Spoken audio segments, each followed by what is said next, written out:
Good morning, everyone, and welcome to this week's Building Better Brains vlog. So previously I've talked about practices that help with the all too common picky eating that so many parents are struggling with. So as I mentioned previously in videos as well as articles, regular meal times, not rewarding children with food, but rather experiences, and keeping unhealthy food out of the house, all are great places to start and help to create a healthy foundation. But what if you've done all of this and your child is as picky as ever? Or why is it that your other two children don't complain about the food, but your child with a learning or behavior difference is so darn picky when it comes to eating? Likely it's because there is a physiological reason that is affecting your child's palate and taste buds. So when I tell parents that picky eating among children with learning and behavior disorders is no coincidence and has in fact been reported by researchers since as early as the 1940s, parents are both relieved and intrigued. They don't understand how there could possibly be a connection between picky eating and cognitive health. But I can assure you, I as well see these problems every day in my office with regards to picky eating and cognition. It is practically a hallmark of learning and behavior disorders. So, of course, there are always those exceptions. I have one student I'm working with who is autistic and will eat anything on his plate. But generally speaking, picky eating and cognitive disorders tend to go hand in hand. And picky eating is not just a source of frustration at mealtime for the chef who's put so much time and energy into creating a meal, hoping that everyone in the family is going to like it. But it's also a concern because the brain and body are being starved of the crucial nutrients that are so essential for learning and attention and good behavior when someone is limiting their food so much. So all of the very things that we moms want for our child, because we know that good learning and attention and behavior helps to create successful learners and happier, confident children. But thankfully, both picky eating and learning and behavior challenges can be improved by addressing imbalances within the body. So you're probably wondering, what are the most common causes of picky eating that extend far beyond poor eating habits? Well, number one, top of my list, the first thing that I look at when somebody comes into my office is zinc deficiency. So deficiency in zinc is common among children with ADHD, autism, dyslexia, and all those other kind of related disorders. And not coincidentally, zinc impacts brain health as well as appetite, taste buds, aka picky eating. So there is a saying in health or nutrition that zinc makes you think, and that's because there's actually more zinc in your brain than anywhere else in your body. So could you imagine how a child's brain would struggle without sufficient zinc? So deficiency can be marked by white spots in the fingernails, a reduced ability to smell. That's more common, I find, among adults, but nevertheless.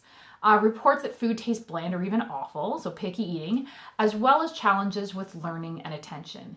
So when I work with children, zinc is the first nutrient that I look into aside from omega-3s, and I do this to address both the picky eating as well as the learning and behavior challenges. Number two is gut bacteria. So because of our modern lifestyles, imbalances in gut bacteria is almost commonplace. So when there is an overgrowth of bad bacteria or yeast in the gut, carb and sugar addiction is almost always present. So these are the kids who will likely only desire foods high in carbohydrates and sugar. They practically just live off of it, not knowing it's actually the bad bacteria that is calling the shots and determining their appetite or palate, if you will. And what does all this carb and sugar overload cause? Not just more cravings for the white stuff, but blood sugar fluctuations that affect mood, learning ability, and focus. So I can't tell you how many children I've worked with who no longer have explosive behavior once we stabilize blood sugar levels by reducing excess carbs and sugar in the diet and balancing the gut. Number three is food intolerances and addiction. So if the gut is imbalanced, then digestion is likely impaired due to bad gut bacteria. So insufficient digestive enzymes is another factor, as well as low stomach acid. And all of this helps to break down food for proper absorption. So foods like wheat and dairy that are already hard to break down in their current forms or states because of what we have done to them through modernization, pesticides, GMOs, all that type of stuff, become not just harder to break down, but are incorrectly broken down when digestion is compromised. So these foods become converted into compounds that mimic morphine because they target the brain's opiate receptors. So this can cause what I call the carb and cheese addiction diet. So these are the kids who are addicted and will only eat foods that primarily consist of wheat, rice, potatoes, and dairy.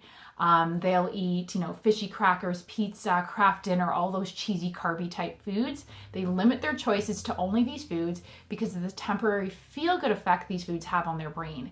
Unfortunately, in the long run, this diet contributes to further deficiencies, more picky eating, and a reduced ability to focus and learn. So not good stuff to create a successful learner or a happy, healthy child. Next is low stomach acid, so definitely still related to digestion, but definitely worth noting because many people or children who develop a meat aversion do so because they notice every time they eat meat, they experience bloating, discomfort, gas, and so forth. And this is usually due to low stomach acid and insufficient digestive enzymes. So zinc is required, interestingly, for the production of hydrochloric acid, otherwise known as your stomach acid.